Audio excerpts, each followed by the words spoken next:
Pak Budi Sadikin.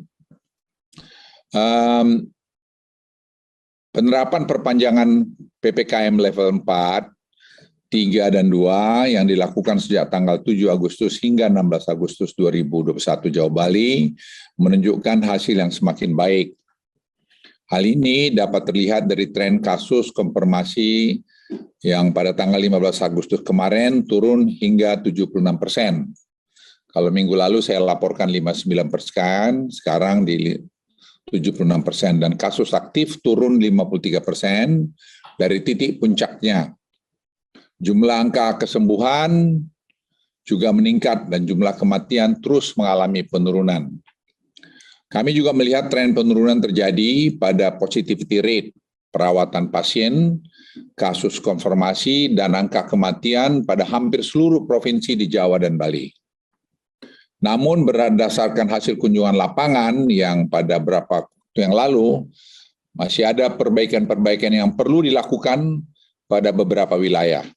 Oleh karena itu, langkah-langkah intervensi telah diambil antara lain dengan melakukan mobilisasi pasien-pasien isoman ke pusat-pusat isolasi yang disediakan oleh pemerintah, kota, kabupaten, dan memastikan ketersediaan obat serta oksigen konsentrator.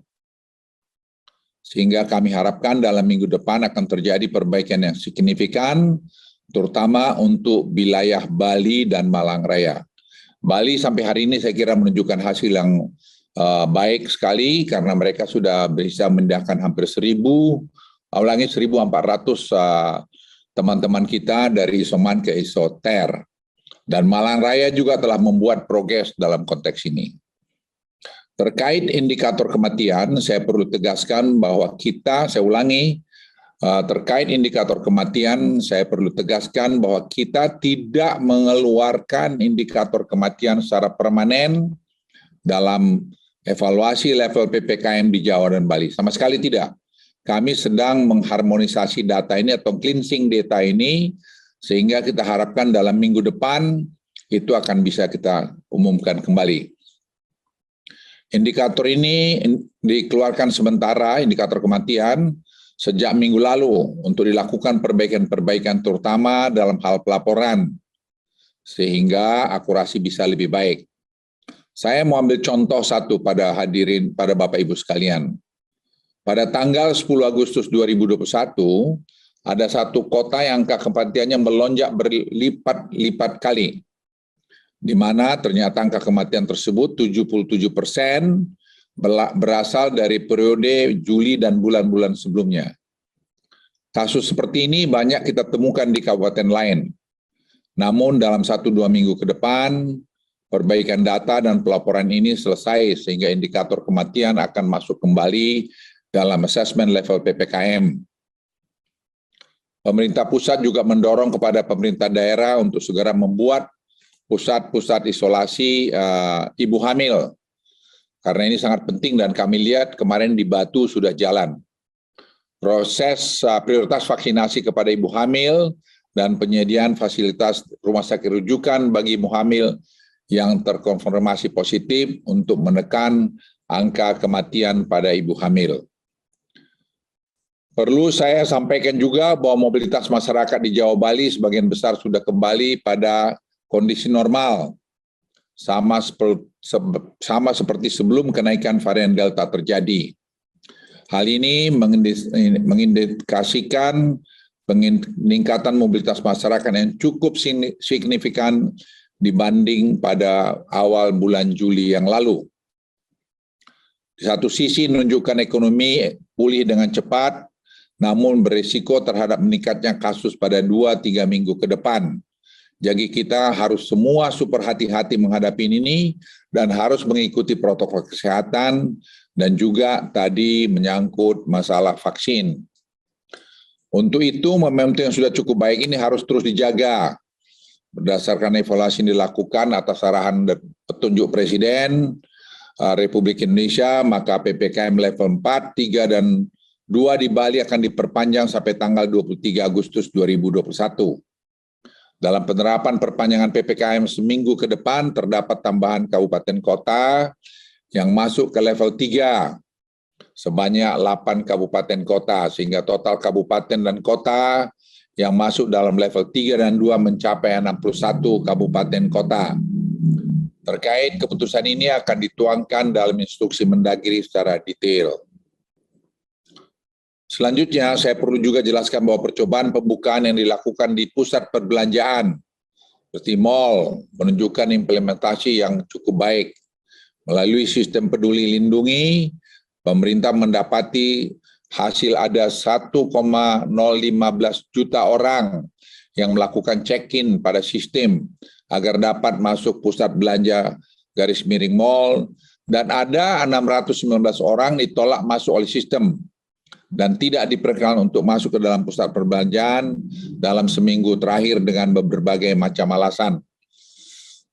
Hasil evaluasi menunjukkan penerapan protokol kesehatan di pusat perbelanjaan mal sudah dilakukan secara disiplin, dan ini juga sekaligus untuk mendisiplinkan kita semua. Untuk itu pemerintah akan memperluas cakupan kota di level 4 yang dapat melakukan uji coba ini. Selain itu pemerintah juga meningkatkan kapasitas kunjungan pusat perbelanjaan mal menjadi 50% dan memberikan akses dine-in, makan di tempat sejumlah 25%. Atau hanya 2 orang per meja pada pusat perbelanjaan dan mal selama seminggu ke depan di wilayah level 4 yang melakukan uji coba, dan di wilayah level 3. Protokol kesehatan yang ketat tetap dilakukan untuk menggunakan protokol pelaksanaan yang sudah berjalan saat ini dengan aplikasi Peduli Lindungi untuk melakukan screening terhadap pengunjung. Hal ini tentunya akan membiasakan masyarakat untuk hidup disiplin secara terdigitalisasi yang membuat perubahan pada pola hidup masyarakat saat ini.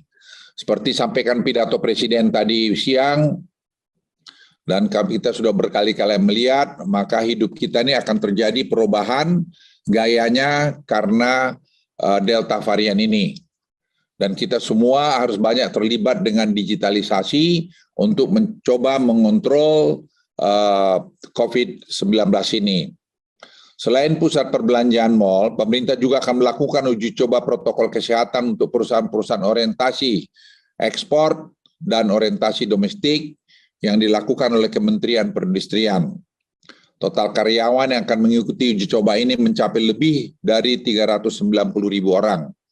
Industri tersebut akan diizinkan operasi 100% dengan penerapan minimal 2 shift.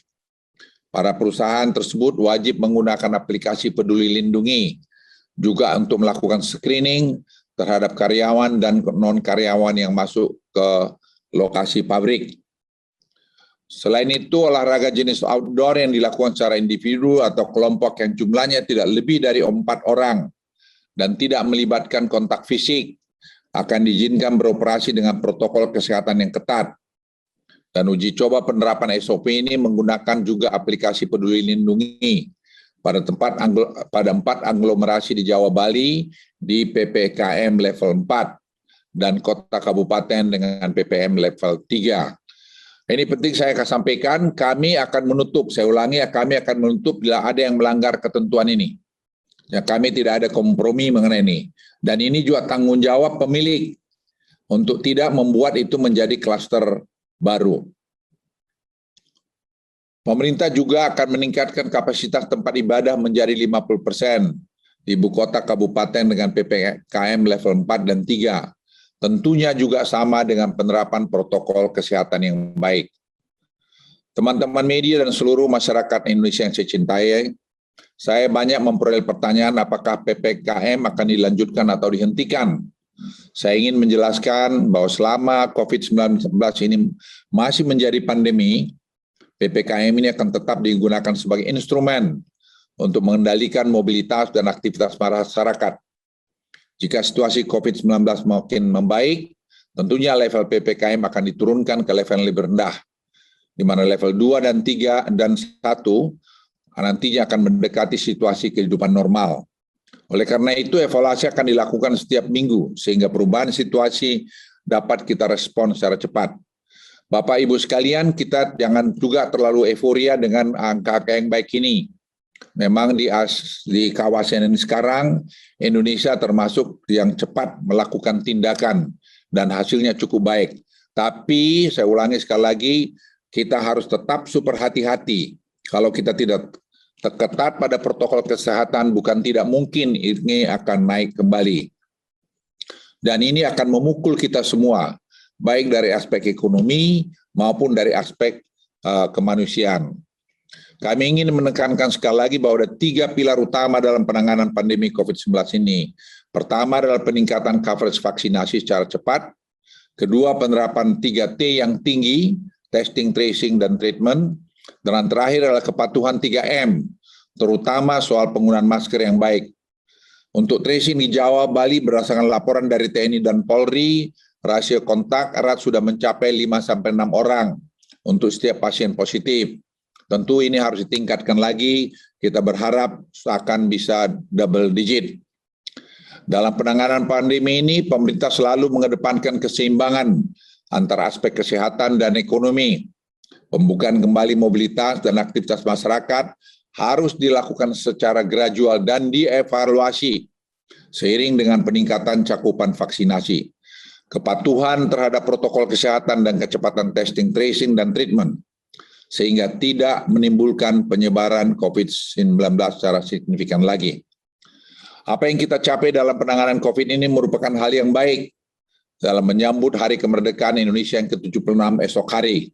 Tentunya hal ini dapat tercapai berkat arahan petunjuk Presiden Republik Indonesia sebagai penanggung jawab tertinggi dan komandan tertinggi dalam penanganan COVID-19 ini. Sekali lagi, dalam struktur organisasi itu disusun sedemikian rupa untuk memudahkan pengendalian, sehingga Menteri Perekonomian bertanggung jawab untuk daerah luar Jawa Bali, dan saya bertanggung jawab untuk Jawa Bali, karena ini menyangkut rentang kendali. Karena juga mengkoordinasikan begitu banyak lembaga institusi yang terlibat, dan juga perlu disadari bahwa tidak semudah yang disampaikan orang bahwa itu mudah dilakukan. Tentunya hal ini dapat tercapai sekali lagi karena kerjasama kita semua, kerjasama mulai dari para menteri, pimpinan lembaga, TNI, Polri, gubernur, kepala daerah, bupati, hingga wali kota, dan para ahli epidemiolog, akademisi, mahasiswa, hingga relawan, dokter, semua yang saya mungkin tidak bisa sebut satu persatu, yang kerja keras bersama-sama ini. Tidak hanya sekedar mengkritik, tapi mereka juga bekerja di lapangan, memberikan masukan-masukan, dan kita bersama mencari solusinya. Karena sepanjang mungkin sejarah dalam 100 tahun terakhir ini, belum ada kasus seperti ini parahnya. Inilah kasus yang penanganannya tidak boleh satu orang pun merasa bahwa dia paling tahu dan paling ngerti. Sekali lagi, pemerintah belum sepenuhnya puas dengan capaian di atas. Untuk itu, pemerintah akan terus bekerja menuntaskan dan keluar dari badai pandemi ini. Dan pemerintah juga terus berharap agar keterlibatan peran serta juga kesadaran masyarakat hari ini berperan penuh dalam terus menjaga protokol kesehatan, utamanya dalam penggunaan masker. Sekali lagi, penggunaan masker itu sangat penting agar kita semua dapat jalan di tengah-tengah badai pandemi ini. Di akhir kata, saya ingin mengucapkan sekali lagi selamat hari ulang tahun kemerdekaan yang ke-76 tahun. Semoga kita semua selalu diberikan kesehatan dan kekuatan untuk berjuang terus keluar dari pandemi COVID-19 ini. Indonesia tangguh, Indonesia tumbuh. Terima kasih. Wassalamualaikum warahmatullahi wabarakatuh. Saya persilakan Menteri Perekonomian. Terima kasih Pak Menko Marinvest. Yang kami hormati juga Pak Menteri Kesehatan, serta Bapak Ibu teman-teman wartawan, media cetak maupun elektronik. Saya menyambung apa yang disampaikan oleh Pak Menko Marinvest, sesuai dengan arahan Bapak Presiden, bahwa konsentrasi adalah satu, menekan mobilitas, yang kedua penanganan di hulu dengan prioritas kepada memakai masker, kemudian yang terkait dengan testing, tracing, dan treatment. Nah, ini ditargetkan 10 kali untuk tracing, dan secara rata-rata di luar Jawa antara 4-6 kali. Kemudian terkait dengan menggeser isolasi mandiri menjadi isolasi terpusat, dan berikut tentu vaksinasi, di mana diharapkan di luar Jawa rata-rata semua untuk dinaikkan ke level sama dengan rata-rata nasional. Nah, kita ketahui alhamdulillah sesuai dengan apa yang digariskan Bapak Presiden, telah terjadi penurunan, dan kita ketahui bahwa kasus di luar Jawa Bali ini sekitar 31% daripada total kasus nasional. Namun kasus aktifnya yang terakhir itu 50,8%, kasus kesembuhannya adalah 81,51%, kemudian kasus kematiannya sekitar 2,8%. Dan selama tanggal 9 sampai 16, ini untuk luar Jawa Bali turun sebesar minus 9,50%. Nah, kalau kita lihat di Sumatera, terhadap kontribusi terhadap kasus nasional secara kumulatif adalah 14,06%, kesembuhannya 80,96%, tingkat confirm fatality rate-nya 3,17%, kemudian kasus aktifnya adalah 15,8% terhadap nasional, dan penurunan kasus aktifnya itu adalah minus 8,86%, itu di Sumatera. Di Kalimantan, kontribusi terhadap kasus aktif sebesar 7,76%, kemudian kesembuhannya adalah 83,05%, tingkat kematian atau confirm fatality rate-nya adalah 2,95%, kemudian kasus aktifnya adalah 13,99%, dan penurunannya dalam seminggu terakhir adalah minus 12,12%. Kemudian kalau kita lihat Sulawesi, ini kasus kontribusinya terhadap nasional, jumlah kasus kumulatifnya 5,24%, kesembuhannya 81,36%, kemudian confirm fatality rate-nya 2,32%, dan persentasi terhadap kasus aktif adalah 16,33%, dan seminggu terakhir turun minus 2,51%. Di Maluku, Papua, Nusa Tenggara, kontribusinya 3,99% terhadap nasional, recovery rate-nya 80,71%, kasus fatality rate-nya 1,84%, sedangkan kasus aktifnya berkontribusi sebesar 17,45%, dan penurunan kasusnya sebesar 14,96%. Nah, kita lihat dari 27 provinsi di luar Jawa ini, 45 kabupaten kota menerapkan PPKM level 4, dan untuk wilayah pulau, 5 provinsi adalah level 4, 13 provinsi level 3, dan 9 provinsi di level 2. Kalau kita lihat di Sumatera, 10 provinsi bubble, itu adalah tingkat 4, sedangkan yang tingkat 3 adalah Riau, Sumbar, Sumut, Bengkulu, Jambi, Kepri, dan 3 provinsi di tingkat 2, yaitu Aceh, Lampung, dan Sumsel. Di Kalimantan dari 5 provinsi, 2 provinsi di level 4, yaitu Kaltara dan Kaltim, dan ini berpindah dari sebelumnya. Ya, sebelumnya adalah di Kalbar dan Kalsel, sekarang 2 provinsi di tingkat 2 adalah Kalsel dan Kalteng, dan 1 provinsi adalah Kalbar di level 2. Kemudian di Sulawesi dari 6 provinsi, yang level 4 adalah Sulawesi Tengah, kemudian 4 provinsi di level 3, yaitu Gorontalo, Sulut, Sulsel, Sulbar, dan 1 provinsi di level 2, yaitu Sulawesi Tenggara. Sedangkan di Maluku, Papua, dan Nusa Tenggara, dari 6 Nusa Tenggara di luar Bali, jadi 6 provinsi, 1 provinsi tingkat 4, yaitu Papua Barat, 1 provinsi tingkat 3, yaitu Nusa Tenggara Timur, dan 4 provinsi tingkat 2 adalah Maluku, Maluku Utara, Papua, dan NTB.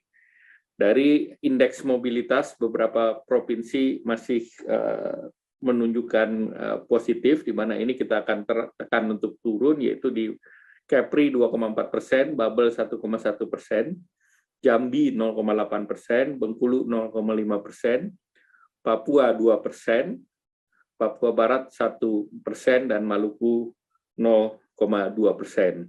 Kalau dari kota di Sumatera adalah Pematang Siantar, Lampung, dan Jambi. Kalau di Papua adalah Kota Jayapura, di NTT adalah Sumba Timur, dan Kupang.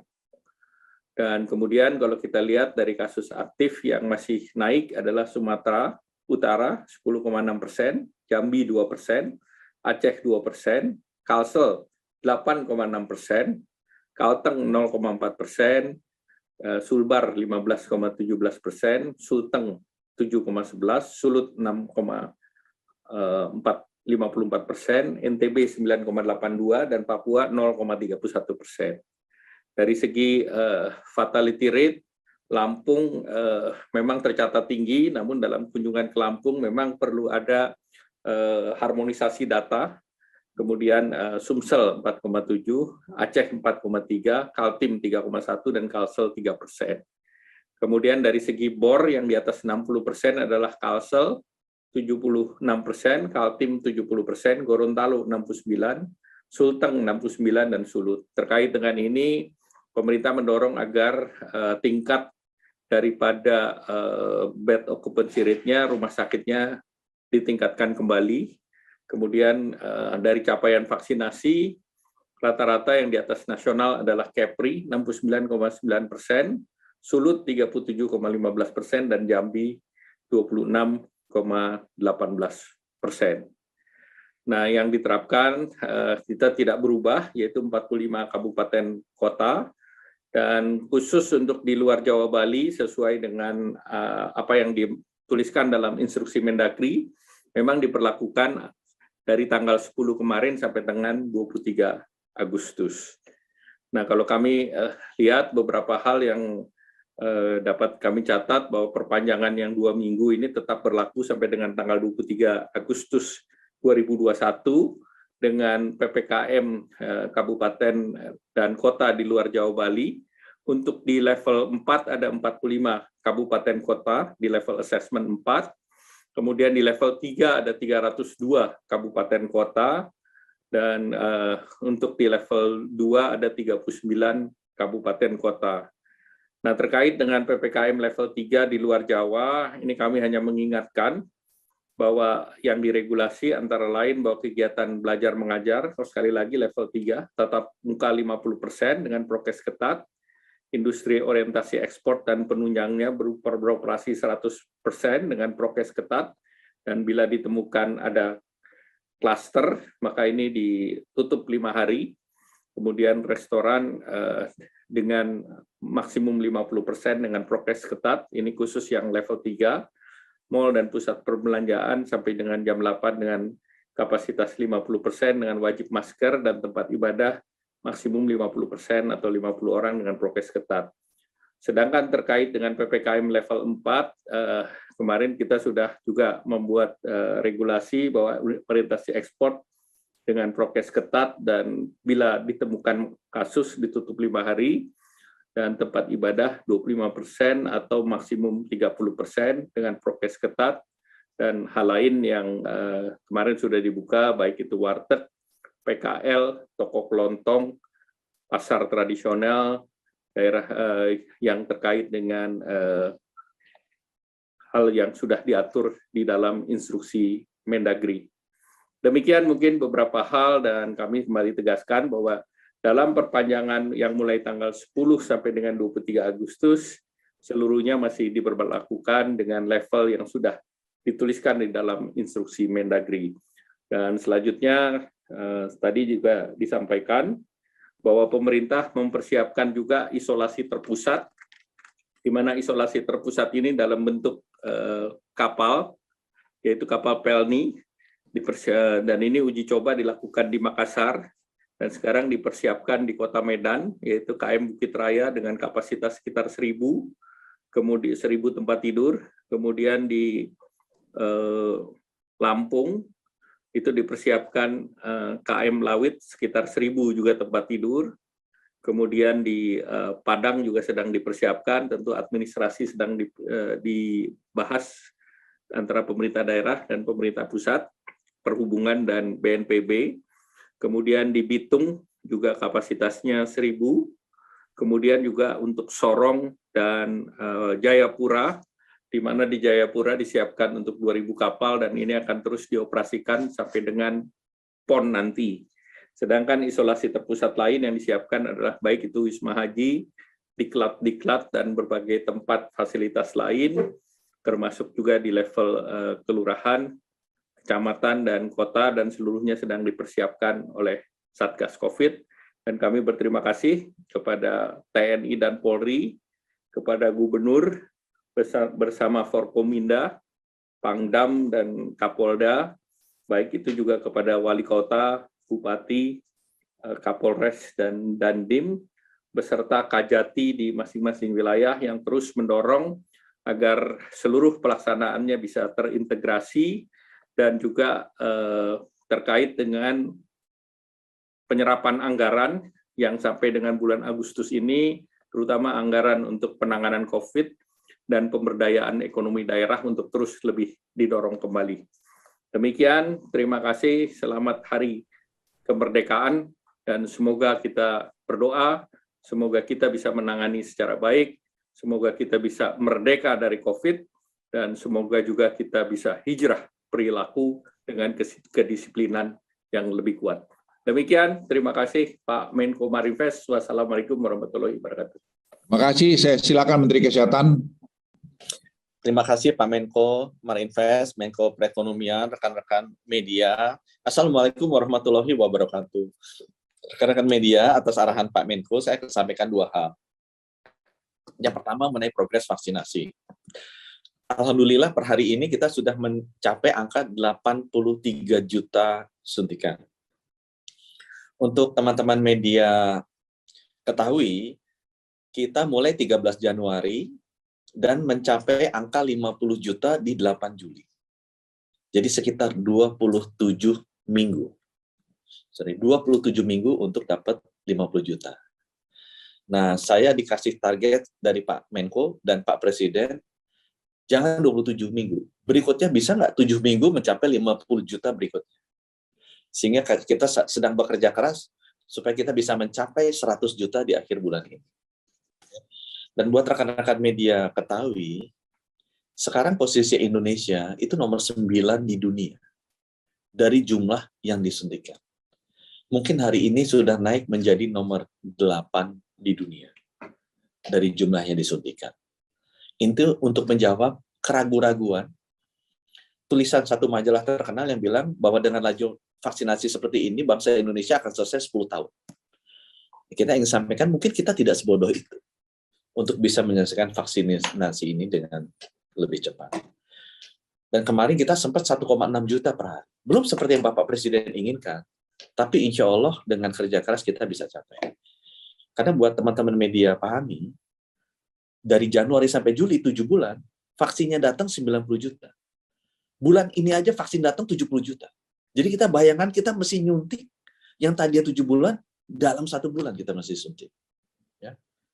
Nah itu butuh juga dukungan dari teman-teman media dan sebagai informasi juga bahwa bangsa kita sebenarnya ya malah termasuk yang paling maju untuk vaksinasi. Yang kedua teman-teman, ini Pak Menko juga tadi udah sampaikan. Kalau kita amati sepertinya kita akan hidup lebih lama dengan virus ini. Nggak akan virus ini cepat hilang. Oleh karena itu, ya kita mesti membangun protokol kesehatan yang bisa mengatur segala tata kehidupan kita sehari-hari aman, tapi juga tetap bisa beraktivitas agar ekonominya tetap bisa jalan. Nah, Pak Menko sudah mulai dengan mall, jadi kita sudah pasangkan sistem protokol kesehatan berbasis teknologi digital di lebih dari 180 mall, dan sekarang kita sudah uji coba itu, udah 1 juta orang yang kita checking. Nah, kita nanti atas permintaan Pak Menko, kita akan coba itu ke industri, kita akan coba itu ke transportasi, darat, laut, udara, kita akan masuk itu ke keagamaan, kemudian pendidikan, pariwisata. Jadi semua kegiatan kehidupan kita sehari-hari akan di-adjust protokol kesehatannya dengan menerapkan teknologi digital. Nah, itu juga mohon dukungan teman-teman sekalian. Dan yang terakhir, tadi Pak Menko Marinvest bilang, ini badai pandemi COVID ini. Ya. Saya mau tutup dengan bilang, teman-teman media, Indonesia itu negeri bahari. Nenek moyang kita tuh paham betul apa itu namanya badai. Ya. Dan kalau kita menghadapi badai, kita tahu apakah kita mau menyerah, kalah, berbalik arah dan mundur, atau kita mau bergerak mengikuti angin dan gelombang untuk mengatasi badai ini. Kita tahu bahwa samudera yang tenang tidak akan menciptakan pelaut yang handal. Kita juga tahu bahwa kita berada dalam bahtera yang sama. Justru di tengah badai ini kekuatan dan persatuan kita diuji. Kita harus bekerja bersama, mengambil perannya masing-masing. Rakyat, pemerintah, muda, tua, miskin, kaya, orang Aceh, orang Jawa, kita harus berupaya bersama-sama. Karena tidak ada yang aman sampai semuanya selamat. No one is safe until everyone is. Setiap insan Indonesia harus mengambil perannya di dalam bahteranya kita menghadapi badai ini. Saya yakin bahwa badai pasti berlalu, ya, bahwa Indonesia pasti akan bisa mengatasi krisis ini selama kita bisa bekerja sama, kompak, dan berpikiran positif, selalu mengeluarkan energi positif kita. Akhir kata, saya ucapkan Dirgahayu Republik Indonesia, kiranya Allah yang Maha Kuasa merahmati kita semua. Terima kasih. Wassalamualaikum warahmatullahi wabarakatuh. Terima kasih. Itu teman-teman media penjelasan kami bertiga. Saya pikir sudah panjang lebar. Sekali lagi kami bertiga juga mengharapkan kerjasama dari kita semua dan terima kasih pada teman-teman media masukannya, kritikannya pada kami. Tapi percayalah bahwa kami berbuat yang terbaik dan kami mendengarkan pendapat-pendapat orang banyak. Dan kita harus bangga aja di Indonesia dalam konteks kemerdekaan ini juga. Jangan dipikir bahwa kita ini tidak bangsa hebat. Kita ini bangsa hebat. Dan yang bekerja di sini saya kira juga orang-orang yang hebat di bidangnya masing-masing dan juga dari perguruan tinggi, dari semua lapisan yang kami ajak duduk. Jadi ini kalaupun berhasil bukan berhasilan pemerintah, tapi berhasilnya kita semua. Jadi saya sekali lagi terima kasih dari lubuk hati yang paling dalam kepada semua teman-teman yang telah bekerja keras, nakes, di penjuru-penjuru tanah air, di sudut-sudut yang mungkin kita tidak tahu. Mereka bergumul mengangkut teman-teman isoman, kadang-kadang mempertaruhkan banyak sekali yang kadang-kadang saya juga menyampaikan, jangan sampai kalian pertaruhkan nyawa kalian dengan tidak mengikuti protokol kesehatan yang baik. Banyak sekali hal-hal yang menyentuh perasaan hati kita. Kalau kita lihat pada suasana 17 Agustus ini, banyak yang berjasa membuat negeri kita baik. Janganlah kita hidup hanya sekedar mengkritik-kritik saja, tapi marilah kita terlibat langsung dalam penanganannya. Sekali lagi terima kasih Dirgahayu Indonesia yang kita cintai ini. Wassalamualaikum warahmatullahi wabarakatuh.